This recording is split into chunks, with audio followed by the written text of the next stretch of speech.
আসসালামু আলাইকুম বন্ধুরা, আপনারা কেমন আছেন? আশা করি অনেক ভালো আছেন। আমি তামিম আবার চলে আসলাম একটা ডেলি ব্লগে। মানুষের ডেলি ব্লগ শুরু হয় সকাল থেকে, কিন্তু আমার ডেলি ব্লগ শুরু হয় দুপুর থেকে, কারণ সকালে আমার পরীক্ষা। মানে কি বলবো, পরীক্ষার শোধনে আমরা দাঁড়াতে পারছি না। তো যাই হোক, আরাফাত সায়েন্টিস্টের বাসায় এসে দেখতেছি নতুন একটা আবিষ্কারটা হলো পলাতিনের গুড্ডিতে কাগজ গুড্ডির নেজ লাগাই দিছে। मतलब वो अलग ही लेवल का बंदा था। আবিষ্কার দেখার জন্য কিন্তু আরাফাতের ফ্যান ফলোয়ার চলে এসছে দুইটা। আবিষ্কার ভালো লাগেনি, এই কারণে ফ্যান ফলোয়ার দুটা চলে গেল, আর যাওয়ার টাইমে বলে গেল গুড্ডির নেজ খুলে যাবে। স্যার ও যা বলছে সব মিথ্যা কথা।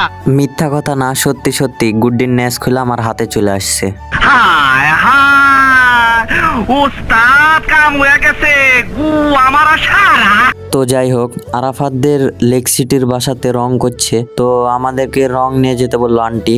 তো আমরা রং টং নিয়ে গাড়িতে উঠে পড়ছি, আর এখন লেক সিটি যাওয়ার পথে রওনা দিয়ে দিচ্ছি আমরা। কিন্তু একটা জিনিস দেখো, আমরা তিনজন আসছি গাড়িতে, আর আমাদের স্বাধীন ভাই সে আসতেছে মদ কছুকে, মানে সাইকেলে করে, দেখো কিভাবে আসতেছে।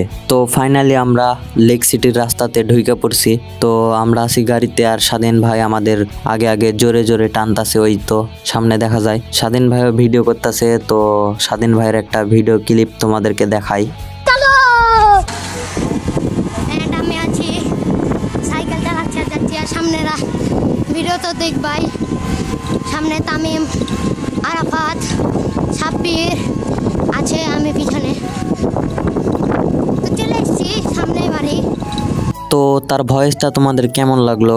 মনে হয়তো খারাপ লাগবে, কারণ বাতাসে আওয়াজ টাওয়াজ একটু ক্লিয়ার আসবে না। তো এটাই হলো আরাফাতদের বাসা।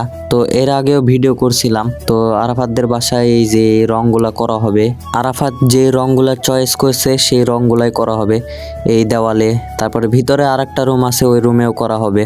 আরাফাতের বাসা থেকে সোজা আসছি মাঠে এসে নতুন একটা ব্লগারের সাথে দেখা হয়ে গেছে। হ্যাঁ, তোমরা ঠিকই শুনছো, সেও কিন্তু আমার মতনই ভিডিও করা শুরু করেছে আমার দেখা দেখি। তো যাই হোক, আমিও খুশি, আমাকে দেখে কেউ একটা জিনিস শিখেছে, বা আমাকে দেখে সে করছে আমার মতন ভিডিও।